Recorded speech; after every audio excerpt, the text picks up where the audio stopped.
ٹھیک ہے نا جی حضرت؟ ٹھیک ہے نیچے کر دیں.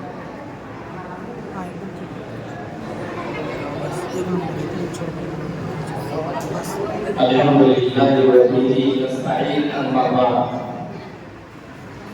فاعوذ باللہ من الشیطان الرجیم بسم اللہ الرحمن الرحیم انک لعلی خلق عظیم صدق اللہ العظیم وقال النبی صلی اللہ علیہ وسلم خیرکم من تعلم القرآن وعلمه او کما قال علیہ الصلوۃ والسلام.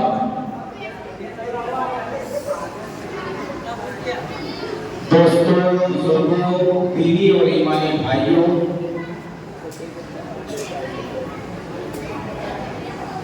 ماہ ربیع الاول کی آج 13ویں تاریخ ہو چکی ہے. اسی مہینے کی 9 تاریخ کو نبی پاک علیہ الصلوۃ والسلام کی بعثت ہوئی تھی. مکہ مکرمہ میں فجر کے وقت میں اللہ کے رسول صلی اللہ علیہ وسلم اس دنیا میں تشریف لائے اور 40 سال کی عمر میں نبوت ملی، اور نبوت بھی ایسی کڑی سے ملی جس کا تعلق قرآن سے، حدیث سے اور تعلیم سے، ایجوکیشن سے، شکشا سے تھا. اقرأ بسم ربک الذی خلق خلق الانسان من علق اقرأ وربک الاکرم الذی علم بالقلم علم الانسان ما لم یعلم. ان 5 آیتوں کے ذریعے سے اللہ کے رسول صلی اللہ علیہ وسلم کو نبی بنایا گیا، اور ان آیتوں کے ذریعے سے پوری امت مسلمہ کو، بلکہ میں یہ کہتا ہوں پوری امت مسلمہ نہیں، اس دنیا میں جتنے بھی لوگ آباد ہیں ان تمام کے لیے ایک راستہ ہموار کیا گیا کہ اس دنیا میں جینے کے لیے، اللہ کی معرفت حاصل کرنے کے لیے، اللہ کی خوشنودی حاصل کرنے کے لیے، اور محمد رسول اللہ صلی اللہ علیہ وسلم کی محبت کے لیے، اور نبی پاک علیہ السلام پر اتارا گیا قرآن، جس قرآن کے سلسلے میں قرآن کریم نے خود کہا الف لام میم ذالک الکتاب لا ریب فیہ ھدی للمتقین. اسی قرآن اور اس قرآن میں جتنی بھی چیزیں اللہ رب العزت نے بیان کیا واضح طور پر پوری امت مسلمہ کے لیے، یہ پوری امت کے لیے تقوی اختیار کرنے والوں کے لیے ہدایت نامہ. تو میرے محترم بزرگوں اور دوستوں، ابھی جو آپ حضرات نے سنا، واقعتاً میں تہہ دل سے شکر گزار ہوں امام صاحب کا کہ انہوں نے بہت ہی زیادہ محنت کی آپ کے بچوں کے اوپر. اور یہ میں مسجد میں بیٹھ کر بول رہا ہوں. ایک چھوٹا سا واقعہ لکھنؤ کا ہے. میں 24 گھنٹے کی جماعت میں تھا آج سے تقریباً 10 سال پہلے. اس وقت طالب علمی کا زمانہ تھا، مسجد چھوٹی تھی، ہم لوگ باہر نکلے. باہر نکلنے کے بعد ایک بچے سے، چھوٹا سا بچہ تھا، اس سے پوچھا کہ تم کس اسکول میں پڑھتے ہو؟ دوسرے برجستہ کہا میں اس اسکول میں پڑھتا ہوں جس اسکول کا بچہ خراٹے دار انگلش بول سکتا ہے. تو میں نے بھی برجستہ، چونکہ تب طالب علمی کا زمانہ تھا، ہم نے بھی اس سے پوچھا کہ بابو اگر تم خراٹے دار انگلش بول سکتے ہو تو تم یہ بتاؤ خراٹے دار سے کہ ہمارے آخری پیغمبر محمد کا کیا نام؟ ہمارے آخری پیغمبر محمد کا کیا نام؟ اس بچے نے بڑے خراٹے سے کہا مایاوتی. اس وقت وہاں کی سی ایم مایاوتی تھی، اس لیے اس کا نام اس نے دیا. تو میں نے جو حدیث پڑھی ہے خیرکم من تعلم القرآن وعلمہ، اس دنیا میں جتنے لوگ آباد ہیں اور جتنے لوگ بستے ہیں ان تمام لوگوں کے بارے میں اللہ کے رسول کا صاف بیان ہے کہ تم میں سب سے بہتر شخص وہ ہے جو قرآن کو سیکھتا ہے اور پھر سکھاتا ہے۔ آج 12 ربیع الاول کی یعنی ربیع الاول کے ماہ کی 13ویں تاریخ چل رہی ہے، اور 13ویں تاریخ میں ہم سارے لوگ اندر جا چکے ہیں۔ ہماری ذمہ داری یہ بنتی ہے، اللہ کے رسول صلی اللہ علیہ وسلم کی بعثت سے ہم نے ایک شعر پڑھا ہے علامہ اقبال کا کہ رہ گئی رسم اذاں روح بلالی نہ رہی، رہ گئی رسم اذاں روح بلالی نہ رہی، فلسفہ رہ گیا تلقین غزالی نہ رہی۔ اذان کی رسم آج بھی باقی ہے۔ اذان تقریباً دنیا کی ہر مسجد میں ہوتی ہے، اور اذان کی ایک بڑی خاصیت ہے کہ پوری دنیا میں کوئی ایسا وقت خالی نہیں جاتا جس وقت اذان نہ ہو۔ لیکن آپ مجھے یہ بتائیے کہ کوئی ایسا وقت بھرا ہوا نظر آتا ہے جس وقت مسجد بھری ہوئی ہو؟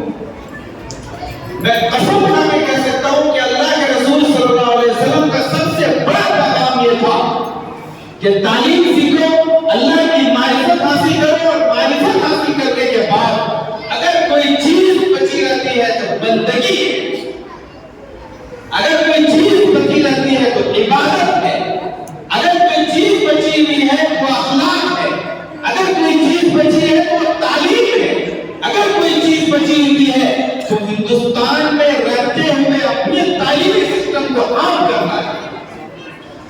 یہ ہمارا نظام ہے، ہم سب کا نظام ہے۔ آپ کو میں یقین کے ساتھ بتاؤں کہ ویدوں کا بھی مطالعہ کرا ہے، وید میں بھی، بائبل میں بھی، اور دنیا میں اس سے پہلے یعنی آخری نبی سے پہلے جتنے نبی آئے، کسی نبی پر سب سے پہلی جو آیت نازل ہوئی وہ تعلیم کا نہیں تھا۔ تمام پہلے نبیوں کو جو دعوت دی اپنی قوم کو، وہ دعوت دی کہ اللہ کی عبادت کرو، لیکن کسی نبی نے یہ نہیں کہا کہ پہلے یہ سیکھو کہ اللہ کی عبادت کرنا کیسے، پہلے یہ مانو کہ الف سے اللہ ہوتا کیسے، پہلے یہ سمجھو کہ قرآن کریم کی تلاوت کرنی کیسے، پہلے یہ سمجھو کہ سنت پر عمل کرنا کیسے۔ جس نبی نے ہر چیز بتا دیا، جس نبی نے اللہ کا نظام بتایا، جس نبی نے اللہ کا قانون بتایا، جس نبی نے ہم کو چلنے اور پھرنے کا طریقہ بتایا، جس نبی نے ہم کو ماں باپ کے ساتھ سلوک کا طریقہ بتایا، جس نبی نے بیٹی کے ساتھ اچھا سلوک کا طریقہ بتایا، جس نبی نے تعلیم کا سسٹم دیا، جس نبی نے سیاست کا سسٹم دیا، جس نبی نے قانون کا سسٹم دیا، جس نبی نے اسمبلی کا سسٹم دیا، جس نبی نے سواد کا سسٹم دیا، جس نبی نے انتخابات کا سسٹم دیا، ہم اس نبی کو پیچھے بھول کر دنیا کے پیچھے پڑے تھے۔ اور وہ دنیا جس دنیا کی حقیقت کوڑی کے برابر ہے۔ اسی لیے علامہ اقبال کا ہم نے شعر پڑھا کہ رہ گئی رسم اذاں روح بلالی نہ رہی، اذان دی جا رہی ہے لیکن بلال کا روح باقی نہیں رہا۔ ہر مسجد میں اذان دی گئی لیکن مسجد میں نماز پڑھنے والا باقی نہیں رہا۔ من اپنا پرانا باقی ہے، برسوں سے نمازی ہو نہ سکا۔ رامائن میں بھی یہ بات لکھی ہوئی ہے کہ دنیا میں سب سے مکار، کذاب اور جھوٹا ترین انسان، پاپی انسان وہ ہے جو اللہ کی بندگی سے دور بھاگتا ہے۔ یہ رامائن کی بات ہے، قرآن کی بات نہیں۔ قرآن نے ایک جگہ میں ہزاروں جگہ اس کا تذکرہ کیا ہے، لیکن رامائن نے جو بات کہی ہے وہ ہم سب کے لیے بھی ہے۔ رامائن میں کیا کہتے ہیں؟ سب سے بڑا مکار، سب سے بڑا جھوٹا اور سب سے بڑا پاپی وہ انسان ہے جو اللہ کی بندگی سے دور بھاگتا ہے۔ آپ ہم کو یہ بتائیے کہ جس قوم کو اللہ رب العزت نے اپنی عبادت کے لیے پیدا کیا ہے، وَمَا خَلَقْتُ الْجِنَّ وَالْإِنسَ إِلَّا لِيَعْبُدُونِ، کہ انسانوں اور جناتوں کو اللہ نے اپنی عبادت کے لیے پیدا کیا ہے۔ جب اللہ نے اپنی عبادت کے لیے انسانوں کو پیدا کیا ہے تو ہماری ذمہ داری بنتی ہے کہ سر اللہ کے سامنے جھکنا چاہیے۔ ہماری ذمہ داری بنتی ہے کہ ہم تعلیمی سسٹم کو عام کریں۔ ہماری ذمہ داری بنتی ہے کہ ہماری بچیاں دینی تعلیم سے آراستہ ہو۔ ہماری یہ ذمہ داری بنتی ہے کہ ہمارے نکاح میں خرچ کم ہو۔ ہماری یہ ذمہ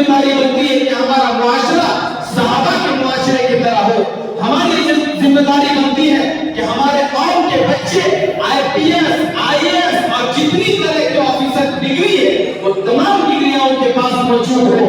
اور ایک نہیں میں دلیل کے ساتھ کہہ سکتا ہوں نبی پاک علیہ السلام سب سے بڑے پرائم منسٹر تھے اور اس کے بعد جو پرائم منسٹر کا شرف حاصل ہوا وہ حضرت ابو بکر حضرت عمر فاروق رضی اللہ تعالیٰ عنہ اور اس کے بعد حضرت عثمان غنی رضی اللہ تعالیٰ عنہ اور اس کے بعد حضرت علی رضی اللہ تعالیٰ عنہ حضرت امیر معاویہ رضی اللہ تعالیٰ عنہ. ان لوگوں نے اپنے دور میں جو کام انجام دیا ہے وہ ہم سوچ تو نہیں سکتے لیکن کیا ہم اس کے لیے بھی تیار نہیں ہیں کہ ان کی تاریخ پڑھ سکیں؟ ہم اس کے لیے بھی تیار نہیں ہیں کہ ان کے احوال پڑھ سکیں؟ کیا ہم اس کے لیے بھی تیار نہیں ہیں کہ ان کے نقش قدم میں چل سکیں؟ کیا ہم اس کے لیے بھی تیار نہیں ہیں کہ قرآن و حدیث نے جس چیز کا علم ہمیں دیا ہے اس چیز کو ہم مان کر اپنی زندگی میں اپنی آگے بڑھیں؟ ہماری زندگی کا اصل مقصد کیا تھا؟ ہماری زندگی کا اصل مقصد تھا عبادت. اور عبادت کا تعلق ایک بات یہ لاسٹ بات ہے اور آخری بات ہے اس کو تمام حضرات غور سے سنیے گا. عبادت کا تعلق صرف نماز سے نہیں, عبادت کا تعلق رہن سہن سے بھی, عبادت کا تعلق اخلاق سے بھی ہے, عبادت کا تعلق تعلیم سے بھی ہے, عبادت کا تعلق سلام سے بھی ہے, عبادت کا تعلق بہن کے ساتھ اچھا سلوک کرنا بھی ہے, عبادت کا تعلق باپ کے ساتھ اچھا سلوک کرنا بھی ہے, عبادت کا تعلق کسی کے ساتھ لوٹ کھسوٹ کا معاملہ نہیں کرنا ہے, عبادت کا تعلق کسی کو دھوکہ نہیں دینا ہے, عبادت کا تعلق کسی کو فریب میں نہیں لانا ہے, عبادت کا تعلق کسی کو دھوکے بازی میں نہیں ڈالنا ہے, عبادت کا تعلق کسی کے ساتھ جھوٹ نہیں بولنا ہے, عبادت کا تعلق اگر دیکھنا چاہتے ہیں نبی دور میں آئیے اور نبی پاک علیہ السلام نے جو عبادت کا تصور پیش کیا, عبادت کا تصور نماز میں بھی, عبادت کا تصور زکات میں بھی, عبادت کا تصور مسجد میں بھی, عبادت کا تصور بازار میں بھی, عبادت کا تصور طائف کی وادی میں بھی, عبادت کا تصور بدر کے میدان میں بھی, عبادت کا تصور اسکول میں بھی, عبادت کا تصور کالج میں بھی, عبادت کا تصور یونیورسٹی میں بھی, اور اسی عبادت کا تصور ہاسپٹل میں, اسی اسلامی میں سب سے پہلے لیڈی ڈاکٹر حضرت رفیہ رضی اللہ تعالیٰ عنہ مسجد نبوی کے ایک ستون میں بیٹھ کر فری آف کاسٹ جو لوگ آتے تھے ان کا علاج کرتی تھی. وہ کون تھی؟ Lady doctor. وہ عبادت ہے یا نہیں؟ وہ بھی عبادت. اس لیے ہمیں سب سے پہلے جو آگے بڑھنا ہے, آپ انگلش کی تعلیم دیجیے, کوئی اعتراض نہیں. آپ اے سے اگر ایپل پڑھا سکتے ہیں تو آپ اے سے اللہ بھی پڑھائیے, اگر آپ بی سے خود پڑھا سکتے ہیں تو بی سے بسم اللہ بھی پڑھائیے, اگر آپ سی سے کیٹ پڑھا سکتے ہیں تو سی سے کعبہ بھی پڑھائیے. اگر عبادت کا تعلق دیکھنا چاہتے ہیں تو تعلیم میں بھی آئے. اس لیے مسلمانوں بولنے سے زیادہ عمل کی ضرورت ہے, اور عمل کی ضرورت کا مطلب یہ ہے کہ وقت اتنا ہے نہیں کہ اب بولا جائے. عمل کا مطلب یہ ہے کہ ہم سارے لوگوں کی ذمہ داری ہے, ہم جتنے لوگ یہاں بیٹھے ہوئے ہیں ہماری ذمہ داری ہے کہ ہماری مسجدیں بھری ہوئی ہونی چاہیے. ہماری ذمہ داری ہے کہ ہم نماز پنج وقتہ ادا کریں. ہماری ذمہ داری ہے کہ ہم اپنے تعلیمی سسٹم کو عام کریں. اور جو لوگ جاننے والے لوگ ہیں, جو معاشرے میں رہتے ہیں, ان سے بھی درخواست ہے کہ کم از کم ہمارا ایک اسکول ایسا ہونا چاہیے جو بشپ کا ٹکر دے سکے. ہمارا اسکول ایسا ہونا چاہیے جو ان لوگوں کا ڈیگری کا ٹکر دے سکے. ہمارا اسکول ایسا ہونا چاہیے جو پارلر کا ٹکر دے سکے. کتنے دنوں تک یہودی کے سائے میں پڑھو گے, کتنے دنوں تک عیسائی کے سائے میں پڑھو گے, کتنے دنوں تک ہندوؤں کے سائے میں پڑھو گے, کتنے دنوں تک ان لوگوں کے سائے میں پڑھو گے جو ظالم ہے اور جو بدتماش قسم کے لوگ ہیں, جو مسلمانوں کے خلاف اپنی ظاہر کرنے کے لیے تیار بیٹھے رہتے ہیں. اس لیے مسلمانوں سب سے بڑی ضرورت جو بھی ہے وہ اسکول کھولنے کی ہے, اور وہ بھی ایسا اسکول جس کا مینجمنٹ مسلمان کے ہاتھ میں ہونا چاہیے. ایسا اسکول جس میں ہندو بھی آئے تو ہم مسلم کے اعتبار سے اس کے ساتھ اچھا سلوک کریں گے, جس طرح نبی پاک علیہ السلام نے صفہ نبوی میں یہودیوں کو بھی تعلیم دیا اور یہ بتایا کہ ہم وہ مسلمان ہیں جہاں سے محبت عام کی جاتی ہے اور نفرت تعالیٰ تمام کہنے اور سننے سے زیادہ عمل کی توفیق نصیب فرمائے. وآخر دعوانا الحمدللہ.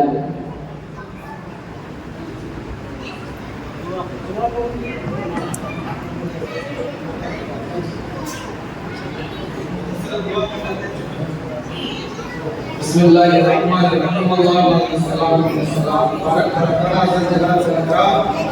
ربنا آتنا فی الدنیا حسنۃ وفی الآخرۃ ربنا ظلمنا انفسنا وان لم تغفر لنا وترحمنا لنكونن من الخاسرین. اے اللہ ہم سب کے گناہوں کو معاف فرما. مولا کریم ابھی جو جن بچیوں نے اور بچوں نے تیرے دین کے لیے قرآن کریم کی تلاوت کی ہے, حدیثوں کو پڑھا ہے اور رسول کے فرائض اور جتنی چیزیں ان کو یاد کرائی گئی ہیں, مولا کریم قیامت تک ان کے ذہن میں اور دل میں اور دماغ میں بیٹھا دے. مولا کریم ہم سب کو نبی پاک علیہ السلام کو سنت پر چلنے کی توفیق نصیب فرما. مولا کریم جن حضرات نے بھی ساتھ دیا ہے ان کو ہر چار جانب سے, ان کی ہر چار جانب سے حفاظت نصیب فرما. مولا کریم جناب ثابت صاحب کے بچے کی طرف سے جو بھی انتظام کیا گیا ہے اسے قبول فرما اور اس کے ذریعے سے ان کے گھر میں خیر و برکت نصیب فرما. جناب حاجی احسان صاحب کے قبر کو نور سے منور فرما اور ان کے آل اولاد میں اور گھر و خاندان میں برکت نصیب فرما.